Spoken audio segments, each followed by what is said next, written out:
Hello and greetings, my fellow Lone Darkins. And right now we're about 12 hours or so from the update at the time of this recording. Yeah, not too long now, not too long. Gonna be a paid expansion if you haven't checked it out. There's also a roadmap on the Lone Darks website as well. We also did a video about it. But today we're talking about, there's a Tales from the Far Territory interview with Katie Sorrell, the lead developer now, and of course Raph, big man. He's stepping away a little bit, but he's still supervising, but he's working on some new projects for Hinterland. So that should be some pretty interesting stuff. So let's dive in. From Shacknews, I'll include the link to the article in the video description below. Okay, on Monday, December 5th, 2022, Long Dark received its first paid expansion, Tales from the Far Territory. So first paid DLC in about 8 years. Some people do argue that the game isn't complete because it didn't have episode 5. I mean, majority of the people do not play for the story, though. My story, in my opinion, you know my opinion on the story. I could take it or leave it at the end of the day. Survival more my cup of tea. And along with it, they're also getting a lot of free update. So if you don't get this patch, you're still going to get some free quality of life stuff as well. About players. Now let's do is outline an ambitious amount of content. That it is very ambitious.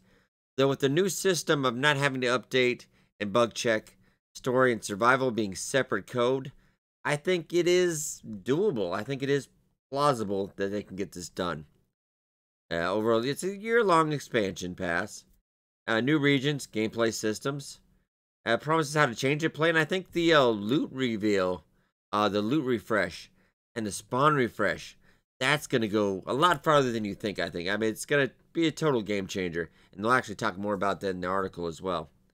As Katie Sorrell, project lead in Long Dark, and Raph, founder, creative director of Hinterland Studios. Let's scroll a little bit. And of course, the trailer, if you haven't checked out Hinterland, and I did do a trailer breakdown video, and I put it up for 4K as well, because they didn't put that in 4K. Question. Long Dark has grown in scope every year and added a considerable amount of free content for players who own the game. I think it actually was the right time. Like, I feel just if they hadn't delayed episode 5, if they'd done this right after episode 5, it would be perfect. But it was just the timing of it all, and it's been a crazy couple years, we can all admit. So I think it probably is the right time. And for the community itself, they wanted us to make something new for survival mode, something more ambitious, but also wanted to give us money. It's very true. We've been trying to give them money for a long time. A very long time. Just take my money. 8 years of free updates. I feel very free. I mean, some games, like I was just playing Callisto Protocol. Season Pass with death animations. Avengers had animations you had takedowns you had to pay for. I mean, come on. This is a breath of fresh air whenever they talk. Maybe it's time to try selling something in, which is an important part of running a sustainable, but it's very... I mean, because initial sales, you will still get sales when they have sales on the game as well, but that dies off after a while. It's got to pay a lot of people. You got to make a living. It's very true. Quick up survival mode players who have been wanting us to keep expanding the game. A list of features and content we still like to add. Remember, they had the Wall of Crazy. Limited paid DLC campaign to channel the energy of early access days. Yeah, I think it's a very good thing to try. It's coming to us through subscriptions like Game Pass and PlayStation. Yeah, and creating new paid DLC creates an avenue to generate revenue from them as well. Because you will get that free on Game Pass. I think it's still for a while. I don't know if they renew that or not. But you still, to access that on the Game Pass and PlayStation Plus, you are going to have to buy the DLC. You don't get that with it, I believe. Yeah, they're going to try a new idea. You get some sales from that. It probably won't be everybody. Like they also had recently when they gave away, probably for a good amount, free copies on Epic. They'll be selling the expansion there as well. So I'm interested to see how many people pick that up. As part of a paid stream, we also have fun giveaway to our players. Strikes a good balance. There's going to be free stuff on this update. Yeah, they had a recent developer diary, which we covered in the content roadmap as well. And how this talks about splitting survival mode and Wintermute story mode increase the pace of updates. Yeah, because there was a lot of times they would do something that was just totally infinitesimal, but then in story mode, it would affect it in a big way. So they had to check Every little thing when they did it, yeah, on every platform as well, it adds up. It does add up. And yeah, it was. I feel like this is something maybe they should have attempted earlier rather than later, but I mean, kind of got so big, and then to change it all was a bigger task. We are in place now where the game is easier for us to maintain and add. So that's a good thing. I'm glad they did the work on that. Probably a relief, really. The perk to right start early access. The early days we had a regular update cadence. Yeah, that was a great time. Oh, I remember I used to when I was to stream and I was talking to developers in the stream, and they would actually do bug fixes and stuff, and like really like I'd get a fix for something right away. It was great. It was crazy. I've never had that experience on a stream before. It was very nice feeling. It was awesome to be part of that. Grown a lot since we slowed down our abilities, get updates come out more often, bigger scope, and consoles as well as you realize because you're not going to get that until January. With the Mac delay on as well, unfortunately, there's a Unity engine bug. As you know, to get anything on consoles, there's extra steps. There's certification process, which you cannot speed through that. Because Microsoft takes a minimum of 3 days on that and can take longer, depending on their schedule. But yeah, it takes at least a minimum of 3 days before they get something they all clear. And there could be something that comes up. It's mostly not any bugs or anything. It's mostly so they just want to make sure nothing bricks the console. That's their genuine concern. The bugs will be fine, but as long as nothing happens with the console, like they let Cyberpunk through. Yeah, so they do feel pretty good about it, and I feel pretty good about it as well. Alright, so this is actually the picture, because it adds some pictures, new ones we haven't seen yet. Instead of Crash Helicopter, Storm Lantern. I think that might be another distress pistol. Okay, obviously on Interloper, you're probably not gonna... Well, maybe you might get the pistol too. But obviously not as many shells. And by the sounds of it, traveling down the far range branch line to reach the transfer pass hub, it's going to be quite the adventure on its own. So now we see here, the transition area is the far range branch line. And the little hub region is transfer pass, which I think it will lead to eventually all the different regions in this expansion pass update. Well, the main thing left for aspirers by the time they arrive at the transfer pass. It's definitely a journey. Like, I hope it is like a significant track. Like, we've got to travel for a bit. And to get that sense of actually having gone somewhere, we had a fast travel system.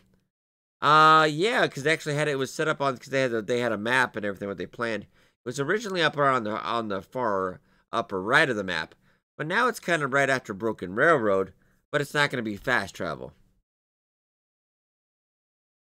I mean, if it used supplies, it would be a little gamey, but I feel it work. I feel like, yeah, the long haul, I don't mind it. If you're gonna have to walk the ground and cover the distance or far away the rest of the Great Barrier you've seen so far, you got to make it a real journey. I like the sound of this. We looked at some longer transition to regions we have in the game, like the transition Mr. Lake to Coastal Highway. I do like the ravine quite a bit. Needs to be longer. I agree. Like the ravine, I can do that now with everything the way it is now. Half a day, less than half a day, depends on if we stop and if we're looting as well. But generally, maybe a third of the day it takes. I can generally run that pretty fast. So it's going to be longer than Mystery Lake to Coastal Highway. Is how to link the region 2 or 3 times as long as Raven Falls. Also, 3 times longer than Raven Falls. Ooh. This is in the hub at the transfer pass. That is pretty long. So it's going to be longer than 3 times. So I would say good estimate maybe 5 times. Because it depends. Because it's actually not that long in the ravine. It's just kind of got to go around angles, and then the trestle, and the tunnel. It's not that far of a distance, but it just kind of makes you work for it. So, I'm excited about that. Take some commitment. All right, we're going to be diving in there, of course, on Monday. I do have some keys to give away from Hinterland as well, and a couple of little other surprises and stuff they set up for me, so it's very nice of them. Special thank you to Hinterland for that. All right, let's go. Forsaken Airstone's first region. That's going to be the what you're going to have the transition area, the transfer hub, and then I don't know how big the transfer hub is going to be, but then the Forsaken Airfield is going to be the big region. Guess that's what I expect without spoiling anything. How does it stack up against Hush River Valley or Ash Canyon? Now, Ash Canyon, I didn't feel like it was that difficult. Hush River Valley, I will give it, even after 8 years of playing, Hush River Valley at the start on Interloper, you gotta be on point. You can't screw around like I screw around on stream sometimes. You gotta be directly on point. You know where everything is, and it's gonna change with the loot reveal. But generally in Hush River Valley, my best advice is get out. Take what you can, get out, come back for it later. It's a much smoother experience for you. They decided to go big with this first region. The missing amount of new terrain to explore, so it looks like a pretty big map from what I've seen. So the transition zone and the hub are not insignificant in size. One of our largest. So, same size at least. Same kind of size, so maybe different terrain. But same size as Pleasant Valley. Pleasant Valley, a pretty big region. Ah, I love it. Ash Canyon or Hush River Valley, for I think they're talking about difficulty, has a very different feeling compared to playing those. Those were both kind of maze-like. And you seek out paths to reach the location. Yeah. Very true. It does look very open, more like Forlorn Muskeg. So I think, on one hand, I think it'll be a little easier. You're not going to get as lost. Depending on it's going to be interesting in a blizzard there, though. In a new region, that's always a good time. Central Tower, that intriguing-looking clump of trees. You have enough supplies to deal with that big trek? There's not much shelter in the middle. Yeah, what if a blizzard rolled in or the fog drops? That's very true. We're just talking about that. The risks get heightened because that's a lot longer track, I think. Okay, also going to be cold like Pleasant Valley and a bit worse, so maybe more wind. I'm going to have a difficult... I am starting a Interloper run probably Monday night. We're still continuing the old one, don't worry. I don't know if this article talks about the test branch system they have. The time capsule, if you will. You go back play the old one. We'll continue it on that. As long as that's available on launch. Naturally windy, so be prepared. And we're going to run out there like a crazy person as soon as we can, so that should be interesting. Airfield obviously has a number of interesting interiors to search. Go around the wider region, you'll find a good number of other spots you can camp out and make your home for the while. A couple lovely new cabins. I wonder if in Interloper they're going to be burned down, though. That's one thing I hate. Like, you can leave the loot out of there, but come on, man. Stop burning down buildings. I just want to look inside. Oh, and the Glimmer Fog. Ooh. That's going to be interesting. I wonder if that's linked to the Insomnia. Maybe. Alright, so the doe. A doe, a female deer, is going to be at launch as well. Which we did think that from the trailer. And now this one is interesting I want to talk about because this is more clarification. They were kind of vague on some of it. I think this does, on the Safe House customization, this does really sum it up pretty well. I've read over this before. Like to make their base of operations feel more like a home. Me, I like to have a base of operations in every place. So I like to wander. I don't want to stay in one whole map and then just have to log all the stuff back. I like to wander around. It makes it more interesting. Will this feature be restricted to location in the new regions, or can base game locations be customized as well? So we're still working on some of the details on how Safe House customization will work. But I think that might not be in at launch. Or maybe they just have that cabin on the cliffside. Maybe that's the first one and they're going to add to it. It doesn't sound like this system, if they have a plan, I don't think it's fleshed out yet. Maybe the location of the Great Bear, but not just a new region to add an expansion. That would feel too limiting. The world is huge now, and the prospect of being able to customize certain locations to make them feel more personalized, but be more useful in certain ways, that's really compelling to me. The market in the world feel like more inhabitant, not just a visitor. So, I do not feel like this is in launch. Maybe in the one area there's some customization.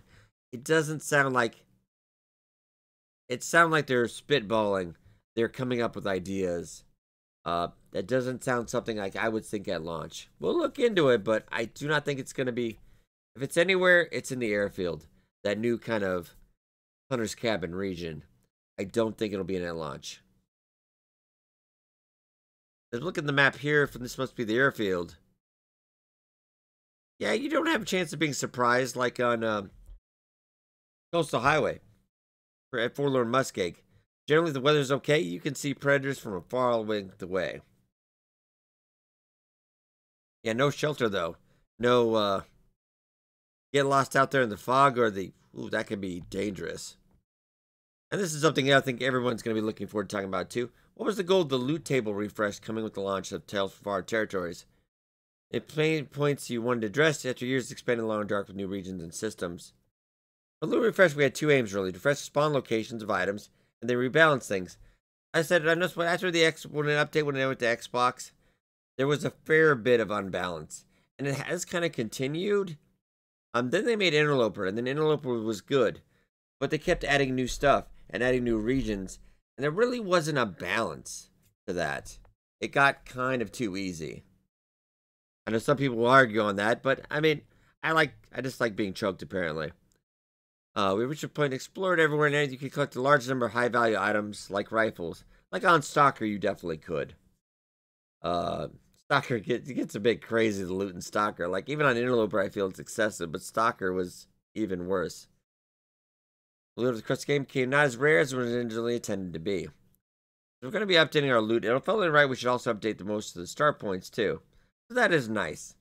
I don't know how big an effect that will be, depending on where they put us. But it's nice to have some different starting areas. I wonder if are they going to get rid of the old ones or just update? I think they're just going to get all new spawn points, which is, I'm totally fine with that.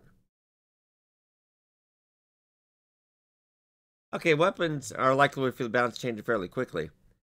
Well, as if Interloper players, I do have a few of those on the channel. This is not really going to apply to us, but it will be on later down when they're going to talk about this. The rifles are more rare. Revolvers, even more so. But there are a few more distress pistols. Oh, I love a good distress pistol. That's the best.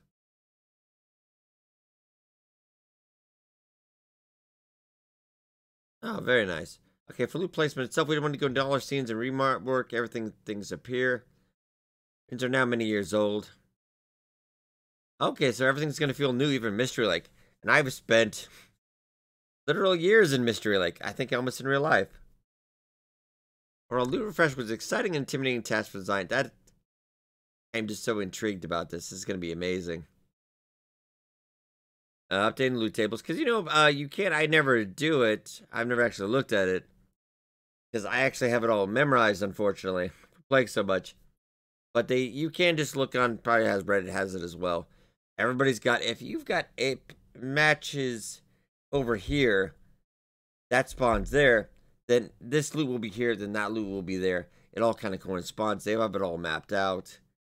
So definitely, you could just look it up on a run, and you know where everything is then. And because it takes the fun out of it for me. 110 seems game house now, which seems like a huge number. And place items. Random spawn chances, random positions.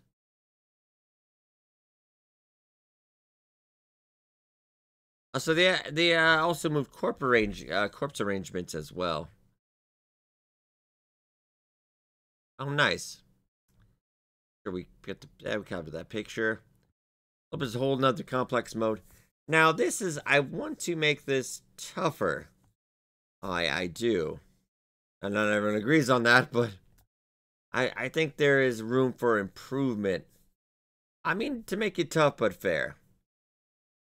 Of course, Interloper's whole of the complex mode balance. We have made updates to the loot placements too. I'm wondering, like, I hope they didn't make it easier to sell copies or anything, just to sell, games. A bit more randomness in some of the important tools. And that's fine. Matches, more rare. That's fine for me. Bring it on. Extender bows, only one of several tools that we'll see variants added throughout the tales. Now am I going to be able to craft a variant? Will I have to, if I find a bow? I do not want to find a bow in Interloper, but that's just my preference. I mean, if it's there, I guess I'll pick it up, but I prefer to make my own. Can I make the variant, or do I have to discover design? We'll have to see. That's the third thing. High resolution screenshot on PC. Yeah, we are sorry. I just do F10 all the time. You see me do it during a video. Apologies. I see something I like, I would take a picture of it. And I wanted this to just add, because everything adds a photo mode. I think the Long Dark can be easy. So when you add a photo mode, that's going to involve all kinds of harrowing adventures to find the supplies. Oh, I like this because you're going to have to get a camera. You're going to have to find supplies. You're taking a photo in the game. And you have to have the Aurora active. Oh, nice. Now this doesn't make it, they didn't just add a photo mode. You can take it. If you want to use this photo mode, you gotta work for it. I approve. The rifle variant. And don't worry, we'll be covering Stalker difficulty as well. Because we're gonna do how to get to where places are in Stalker. Because usually I can spawn myself there, we can get there a little quicker. New content coming along between Tales from Our Territory free updates. How difficult is it to maintain a balanced experience for player with so many new moving parts? And of course, there'll probably be some hot fixes, balance changes. I mean, you're redoing a lot. I hope they just don't nerf it too much in one direction. The joy the game development comes from. So yeah, there's got a lot of balancing. I really hope like cooking level 5, we can all agree is bonkers. I'm eating ruined meat from 8 years ago. And you can't make the argument that maybe you shouldn't do that, but it's in the game. I feel it's valid. Yeah, so they're gonna try some new things. I love it. Jumping gives feedback, let us know what they like or don't like. Yeah, so they're gonna be tweaking and tuning it. So if something upsets you right away, just remember to get on the forums, Team Discussion, let them know. In a nice way, by the way, nice way. Just to share what you think about it. Because they are open to change and they will, modify, update as well. Oh. That is air tower control. That is nice. Imagine not too far from the airfield as well. The angle is. It looks like a big open region like Forlorn Muskeg. Another good question here is how do you decide what goes into the paid expansion pass versus what are you going to add into Long Dark? Well, I mean, thinking if you're going to do that, maps. Because that is, like, I'm thinking expense-wise. Maps, yes, I feel like it should. Item variants, I guess so. But maybe throw a couple free ones out there. But pretty simple. And remember, this is going to go on sale. And if you do own Long Dark, you get $5 off, I do believe, at launch. As the expansion pass goes on, it is going to get more expensive, though. If you're going to get it, I would get in early. I'm not feeling like something we were intentionally keeping out of the rest of the game for anyone who didn't buy the expansion. The more global things that are a bit smaller in scope or general refinements to existing systems, like Loot for Refresh, that's going out to everybody. If you don't want the expansion, you just want the base game, that's going to be for you. That's going to happen. No charge. Very nice.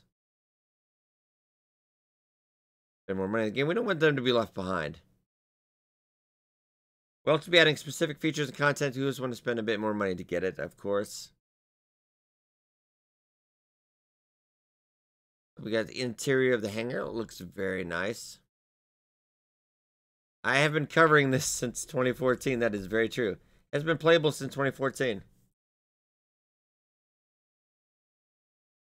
I know. I was actually planning to, after episode 5, I kind of felt the team was going to want to move on. And I was going to, do a the end of death is everything run. Where like as soon as I died, that would be it on the channel.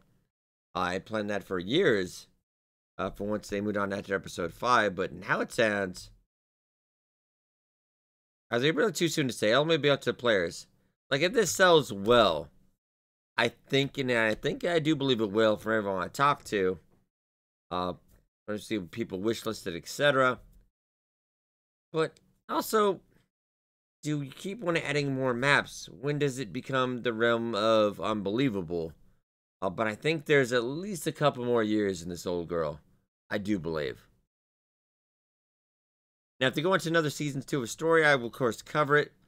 But I feel like that's not what they're good at. I think they want to be good at it, and it's adequate, but it's not great. Survival, that's what you're good at. That's what you should do. But that is launching tomorrow. Yeah, not very far from when this video is done. Steam and Epic. February. Okay, so we do have a confirm. It's February now. Wow, I thought it was January. Now it's February. And March for wow. Well, the Switch is not an easy thing to program for. So they had to delay Mac users till January. So Mac users are gonna get till January. February for Xbox and PlayStation. Ow. I feel your pain, guys. But you do get to play your old saves till then, so maybe we want to work on wrapping those up beforehand. So you get a little extra time from the Reaper. But alright, ladies and gentlemen, that is everything for me. Updated news. I'll try to get a thumbnail of one of these pictures as well. Really great stuff. I loved everything I heard, and I hope you guys enjoyed it as well. Let me know what you think. We're very close to that. I will be up at noon Eastern. I'm going to try to get it on the YouTube stream as well, and Twitch. Maybe just Twitch for chatting, though. Yeah, I'll get you all that content. We will do a long, deep dive into everything that's new. Hope you guys enjoyed, and I will see you in the update.